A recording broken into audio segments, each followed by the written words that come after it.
Okay, ഞാൻ നേരത്തെ പറഞ്ഞു നമുക്ക് എത്ര ടീമാ വേണ്ടേ? 2 ടീം. ഓക്കെ, ശ്രദ്ധിച്ചോളൂ. എന്തെങ്കിലും സംശയം ഉണ്ടെങ്കിൽ തോന്നത്തെ. നിങ്ങൾ ഇവിടെ ജോയിൻ ചെയ്യുന്നു.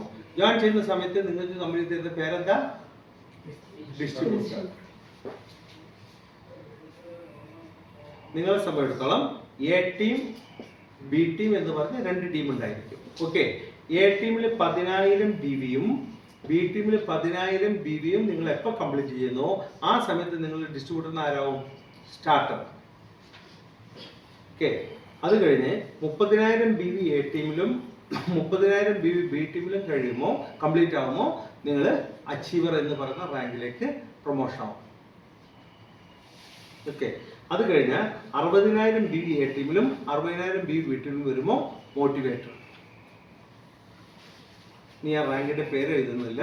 ഇത് 1, 2, 3. അത് കഴിഞ്ഞാൽ പിന്നെ 1,20,000 1,20,000 എ ടീമിലും 1,20,000 ബി ടീമിലും വരുമ്പോൾ നിങ്ങൾ അടുത്ത റാങ്കിലേക്ക് 4ാമത്തെ റാങ്കിലേക്ക് പ്രൊമോഷൻ ആവും. 3 ലക്ഷം വരുന്ന സമയത്ത് 5ാമത്തെ റാങ്ക്, 6 ലക്ഷം വരുന്ന സമയത്ത് 6ാമത്തെ റാങ്ക്, 12 ലക്ഷം കംപ്ലീറ്റ് ചെയ്യുന്ന സമയത്ത് 7ാമത്തെ റാങ്ക്, 25 ലക്ഷം കംപ്ലീറ്റ് ചെയ്യുന്ന സമയത്ത് 8ാമത്തെ റാങ്ക്, 50 ലക്ഷം കംപ്ലീറ്റ് ചെയ്യുന്ന സമയത്ത് 9ാമത്തെ റാങ്ക്, 1 കോടി കംപ്ലീറ്റ് ചെയ്യുന്ന സമയത്ത് 10ാമത്തെ റാങ്ക്. തെറ്റിയോ? ഇല്ലല്ലോ. 1 കോടി കഴിഞ്ഞാൽ 5 കോടി. 5 കോടി കംപ്ലീറ്റ് ചെയ്യുന്ന സമയത്ത് അപ്പോൾ 11 ആവുള്ളൂ. 12 13. എനിവേ 13 റാങ്കുകളുണ്ട്. എൻ്റെ അടുത്ത് ഇവിടെ ഒന്ന് തെറ്റിയിട്ടുണ്ട്. ഓക്കെ, 13 റാങ്കുകളുണ്ട്. മൊത്തത്തിൽ പ്രൊമോഷൻസ് എത്രയുണ്ട്? 13 പ്രൊമോഷൻസ്. ഓക്കെ, അപ്പോൾ ഇതിൽ നമ്മളെ സംബന്ധിച്ചിടത്തോളം ഇതിൽ മാച്ചിങ് ബോണസ് എന്ന് പറയുമ്പോൾ നമ്മൾ ഡിസ്ട്രിബ്യൂട്ടറായിട്ട് ജോയിൻ ചെയ്യുന്ന സമയത്ത് നമ്മുടെ എ ടീമും ബി ടീമും തമ്മിൽ മാച്ച് ചെയ്യുന്നതിന് കമ്പനി നമുക്ക് തരാൻ പോകുന്ന പെർസെൻറ്റേജ് എത്ര പെർസെൻറ്റേജാണ്? 9%. ഓക്കെ, എന്നാൽ നിങ്ങൾ ജസ്റ്റ് 10,000 കംപ്ലീറ്റ് ചെയ്ത് നിങ്ങൾ സ്റ്റാർട്ടർ ആയി കഴിഞ്ഞാൽ നിങ്ങൾക്ക് 9% എത്ര ശതമാനം കിട്ടും? 10%. ഈ റാങ്കിലും അച്ചീവർ റാങ്കിലും എത്ര ശതമാനം തന്നെ? 10% തന്നെ. അടുത്ത റാങ്കിലേക്ക് വരുമ്പം അത് 11%, 12%, 13%, 14%, പിന്നെ 15%. 4 റാങ്കുകളിൽ 15. അവസാനത്തെ 2 റാങ്കുകളിൽ 16%. ക്ലിയർ ആയല്ലോ? ഇങ്ങനെ സ്ട്രക്ചർ കൊടുക്കുന്നു. അപ്പോൾ എന്താണ് ഈ പെർസെൻറ്റേജ് എങ്ങനെ കിട്ടുന്നതെന്ന് വിചാരിച്ചാൽ, ഇപ്പോൾ പുതുതായിട്ട് ഒരാൾ ജോയിൻ ചെയ്തു, നിങ്ങളാണെന്ന് സങ്കല്പിച്ച് നിങ്ങളുടെ എ ടീമിൽ 10,000 BVയും ബി ടീമിൽ 10,000 BVയും നമുക്ക് 80% BV ഉണ്ടെന്ന് ഞാൻ ആദ്യം പറഞ്ഞു. സോ എത്ര കച്ചവടം നടന്നാൽ മതി? 12,500 രൂപ കച്ചവടം നടന്നാൽ മതി. 12,500 രൂപ കച്ചവടം നടന്നാൽ 10,000 BV വന്നു, 10,000 BV വന്നു. അപ്പൊ നിങ്ങൾക്ക് തരുന്ന പെർസെൻറ്റേജ് എത്രയാ? 10,000 BV മാച്ച് ചെയ്യുമ്പോൾ അതിന് 10% പറഞ്ഞാൽ 10,000ന്റെ 10% എത്ര രൂപ ഉണ്ടാവും? 1,000 രൂപ കമ്മീഷൻ കിട്ടും. ക്ലിയർ ആയല്ലോ ഞാൻ പറഞ്ഞത്? ഇനി അടുത്ത റാങ്കിലേക്ക് നമ്മൾ പ്രൊമോഷൻ ആയി. അച്ചീവർ 30,000 മാച്ച് ചെയ്യണം. സെയിം പെർസെൻറ്റേജ് തന്നെ. എത്ര പെർസെൻറ്റേജ്? 10. 30,000ന്റെ 10% എത്ര രൂപ ഉണ്ടാവും? 3,000 രൂപ ഉണ്ടാവും. ക്ലിയർ ആയല്ലോ? 3,000 രൂപ ഉണ്ടാവും. ഓക്കെ, ഇത് നിങ്ങളൊന്ന് റിവേഴ്സിൽ ഒന്ന് കണക്കൂട്ടി വെക്കുക. നമ്മുടെ കൂട്ടത്തിൽ ആരെങ്കിലും ഒരാൾ, ഇപ്പൊ സജിത മേഡം ആദ്യമായിട്ട് ഇതിൽ വന്നു, 10,000 BVയും മാച്ച് ചെയ്യുമ്പോഴല്ലേ നിങ്ങൾ സ്റ്റാർട്ടർ ആവുന്നത്. അപ്പൊ നിങ്ങൾക്ക് എത്ര ശതമാനം? 10%. 10% എത്ര ഉണ്ടാവും? 1,000 രൂപ. അപ്പൊ 1,000 രൂപ കമ്മീഷൻ മേടിച്ചാൽ നിങ്ങൾ ആരായി? രണ്ടും സെയിം അല്ലേ? രണ്ടും കണക്കൊന്നല്ലേ? ഇനി അടുത്ത റാങ്ക് അച്ചീവർ 30,000 എ ടീമിലും 30,000 ബി ടീമിലും കംപ്ലീറ്റ് ചെയ്യുമ്പോഴാണ് നമ്മൾ 10% കമ്മീഷൻ, 3,000 രൂപ കമ്മീഷൻ മേടിച്ചാൽ നിങ്ങൾ ആരായി? അച്ചീവറായി. അപ്പോൾ 1,000 രൂപ കമ്മീഷൻ മേടിക്കുന്നവര് സ്റ്റാർട്ടർ, 3,000 രൂപ കമ്മീഷൻ മേടിക്കുന്നവര് അച്ചീവർ. 60,000 അതിന് കൊടുക്കുന്ന പെർസെൻറ്റേജ് എത്ര? 11%. ഓക്കെ, അപ്പോൾ 60,000ന്റെ 10% എത്ര ഉണ്ടാവും? 6,600. നമ്മുടെ കൂട്ടത്തിൽ ആര് 6,800 രൂപ കമ്മീഷൻ മേടിച്ചോ അവരാരായിരിക്കും? മോട്ടിവേറ്റർ ആയിരിക്കും. ക്ലിയർ ആയല്ലോ? അങ്ങനെ ഇതിന് എന്ത് വെച്ചിട്ടില്ല, കമ്പനി സമയപരിധി വെച്ചിട്ടില്ല, ഇത്ര പീരീഡിനുള്ളിൽ ചെയ്യണം, ഇന്ന സമയത്തിനുള്ളിൽ ചെയ്യണം എന്നുള്ള കണ്ടീഷൻ കമ്പനിയെ സംബന്ധിച്ചോളം വെച്ചില്ല.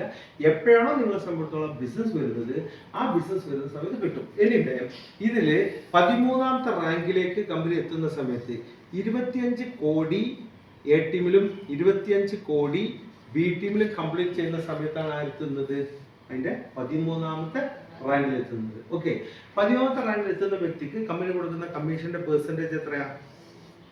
16%. നിങ്ങളൊന്ന് വെറുതെ 25 കോടിയുടെ 16% എത്രയെന്ന് കാൽക്കുലേറ്റർ അടിച്ചു നോക്കൂ. കിട്ടുന്ന ഉത്തരം എത്രയായിരിക്കും? 4 കോടി രൂപ. ഇന്ന് പുതുതായിട്ട് വരുന്ന ഒരാളുടെ അടുത്ത് ഞാൻ പറയുകയാണ്, നിങ്ങൾ 13ാമത്തെ റാങ്കിലേക്ക് എത്തിയാൽ 4 കോടി രൂപ കമ്മീഷൻ കിട്ടുമെന്ന് പറഞ്ഞാൽ ആ വ്യക്തിയെ സംബന്ധിച്ചിടത്തോളം അത് പെട്ടെന്ന് ഉൾക്കൊള്ളാൻ കുറച്ച് പ്രയാസമുണ്ടാവും. ഞാൻ പറഞ്ഞ മനസ്സിലായല്ലോ. കാരണം എന്താ വെച്ചാൽ നമ്മൾ ഇത്രയും വർഷമായിട്ട് നമ്മൾ എന്തെങ്കിലും ജോലിയോ ബിസിനസ് ചെയ്തിട്ട് നമ്മളെ സംബന്ധിച്ചിടത്തോളം അങ്ങനെ അച്ചീവ്മെന്റ്സ് ഉണ്ടാക്കാൻ പറ്റിയിട്ടില്ല.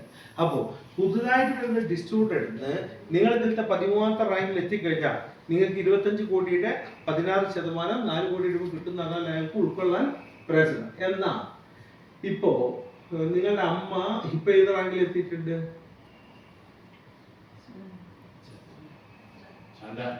ശാന്തമ്മയുടെ ഏതാ റാങ്ക്? ഏതാണ്? അതായത് അച്ചീവർ ആണോ? അച്ചീവർ. ഓക്കെ, ഇപ്പോ അച്ചീവർ റാങ്ക് എത്തിയിരിക്കുന്ന വ്യക്തി ഡിസ്ട്രിബ്യൂട്ടറിന് സ്റ്റാർട്ടർ കഴിഞ്ഞിട്ട് എവിടെ എത്തിയിട്ടുണ്ട്? അച്ചീവർ എത്തിയിട്ടുണ്ട്. അപ്പൊ 3 റാങ്ക് കഴിഞ്ഞാൽ അവരെ സമയത്തോളം ഇനി 13ാമത്തെ റാങ്കിലേക്കുള്ള ദൂരം എത്രയേ ഉള്ളൂ? 10 റാങ്കേ ഉള്ളൂ. ഓക്കെ, ഇപ്പോ ഇതില് ആമ്പക്കാടൻ സാർ നിൽക്കുന്നത് ഇതില് 5ാമത്തെ റാങ്കിലാണ്. മാഡം 3ാമത്തെ ആണെങ്കിൽ 4 കഴിഞ്ഞ് 5ാമത്തെ റാങ്കിലാണ് ഇത് നിൽക്കുന്നത് ആമ്പക്കാടൻ സാർ നോക്കുന്ന സമയത്ത് ഇനി 13ലേക്ക് 10 ഇല്ല, എത്രയേ ഉള്ളൂ? 8 ഉള്ളൂ. ഞാൻ പറഞ്ഞ മനസ്സിലായല്ലോ. ഇപ്പോ അവിടെ ഇരിക്കുന്ന എ വി സദാൻ സാർ നിൽക്കുന്നത് ആമ്പക്കാടൻ സാർ നിൽക്കുന്ന 5 കഴിഞ്ഞ് 6 7 8 9 കഴിഞ്ഞ് 10ാമത്തെ റാങ്കിലാണ്. അല്ല, 9ാമത്തെ റാങ്കിലാണ് ആര് നിൽക്കുന്നത്? ആമ്പക്കാടൻ സാറിനേക്കാൾ ഒരു 4 റാങ്ക് മുകളിലേക്ക് പോകും. അദ്ദേഹം 9ാമത്തെ റാങ്കിൽ നിൽക്കുമ്പോൾ ഇനി നോക്കുമ്പോൾ എത്ര റാങ്കേ ഉള്ളൂ? 4 റാങ്കേ ഉള്ളൂ. ഞാൻ ആമ്പക്കാടൻ സാറോ സദാൻ സാറോ വരുന്നതിന് മുമ്പ് കമ്പനിയുമായിട്ട് ബന്ധപ്പെട്ട ആളാണ്. ഞാനിപ്പോ നിൽക്കുന്നത് 11ാമത്തെ റാങ്കിലാണ്. 13 റാങ്കിലേക്ക് എത്താൻ ഇനി 11 സ്റ്റെപ്പ് ഞാൻ കയറി. എത്ര സ്റ്റെപ്പേ ഉള്ളൂ? 2 സ്റ്റെപ്പേ ഉള്ളൂ. ഇന്നോ നാളെയോ മറ്റന്നാളോ ഞാനോ നിങ്ങളോ ആരെങ്കിലും ഒരാള് 13ാമത്തെ റാങ്കിലേക്ക് എത്തിയിട്ടുണ്ടെങ്കിൽ നമ്മളെ സംബന്ധിച്ചിടത്തോളം 25 കോടി മാച്ച് ആകുമ്പോഴല്ലേ അവിടെ എത്തും, അല്ലാതെ എത്തില്ലല്ലോ ആരാണെങ്കിലും. അതിന്റെ 16% കമ്മീഷൻ 4 കോടി രൂപ എന്തായിട്ടുണ്ടാവും? നമ്മുടെ അക്കൗണ്ടിലേക്ക് വന്നിട്ടുണ്ടാവും. അപ്പോ 4 കോടി രൂപ ഞാനിപ്പോ ഏകദേശം 2 വർഷവും 1 മാസം എടുത്തു എവിടെ? 11ാമത്തെ റാങ്കിൽ എത്താൻ വേണ്ടിയിട്ട്. ഓക്കെ, ഇനിയൊരു 2 കൊല്ലം കൂടി എടുത്തെന്ന് വിചാരിച്ച് ഇനി 2 കൊല്ലം കൂടി എടുത്തിട്ടുണ്ടെങ്കിൽ ഏകദേശം 4 കൊല്ലം കൊണ്ടാണ് ഒരാള് 13ാമത്തെ റാങ്കിൽ വരുന്നെങ്കിൽ അയാളുടെ അക്കൗണ്ടിലേക്ക് 4 കോടി രൂപ വരുന്നെങ്കിൽ 4 കൊല്ലം കൊണ്ട് അയാളെ സംബന്ധിച്ചിടത്തോളം 4 കോടി രൂപ എന്ന് പറഞ്ഞാൽ ഒരു കൊല്ലം എത്ര രൂപയും? 1 കോടി രൂപയും. ഒരു കൊല്ലം 1 കോടി രൂപ എന്ന് പറഞ്ഞാൽ ഒരു മാസം എത്ര രൂപ? ഏകദേശം 8 ലക്ഷം രൂപ 9 ലക്ഷം രൂപ. ഞാൻ പറഞ്ഞ മനസ്സിലായല്ലോ.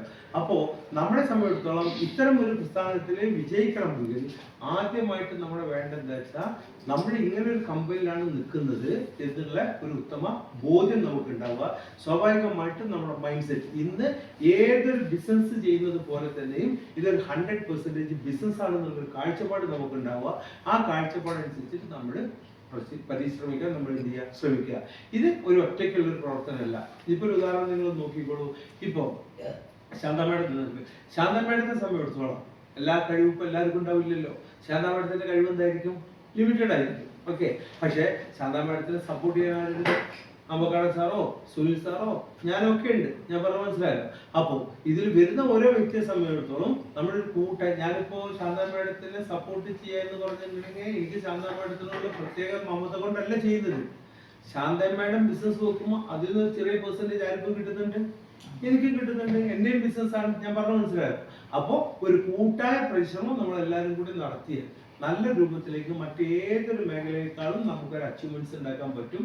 ഇതിനേക്കാൾ അപ്പുറമുള്ള വളരെ അട്രാക്റ്റീവായ 2-3 മാറ്റങ്ങൾ 10ാം തീയതി മഞ്ചേരിയിൽ വെച്ചിട്ടും 11ാം തീയതി അതിന്റെ അനൗൺസ്മെന്റ് അവിടുന്നാണ് ലോഞ്ച് ചെയ്യുന്നത്. എങ്കിൽ പോലും പിറ്റേ ദിവസം 11ാം തീയതി തൃശ്ശൂർ വെച്ചിട്ട് നമ്മുടെ MD പ്രഖ്യാപിക്കുന്നുണ്ട്. ആ പ്രഖ്യാപിക്കുന്നതിൽ പ്രധാനപ്പെട്ട ഒരു കാര്യം എന്താ അറിയോ? ഞാൻ ജസ്റ്റ്